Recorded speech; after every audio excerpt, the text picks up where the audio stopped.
akala ko sa akin lang umiikot ang kanyang mundo. Yun pala, pinaikot niya lang ako. Pero paano mo nga ba mapipigilan ang pagtibok ng iyong puso?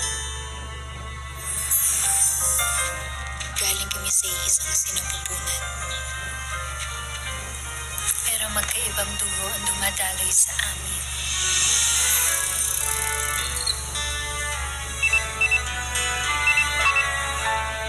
Kahit magkalayo tayo, Pwede pa rin naman mag-bonding as one family eh. Itinuring ko siyang tunay na anak. Ako ang tumayong tatay. Ako rin ang nanay. Pero papawiin lang pala siya ng mga tunay niyang magulang.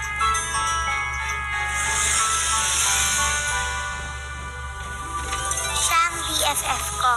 Masaya ako kapag nandyan siya. Sana lagi lang kami magkasama.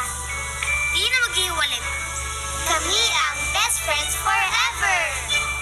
Handa akong ibigay ang lahat sa kanya. Pero hindi ko masusuklian dahil mas mahalaga sa akin ang kapatid ko.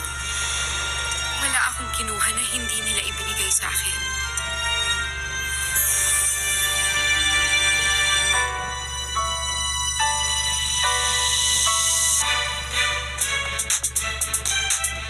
Ito ang Marian Rivera na hindi niyo pa nakikita.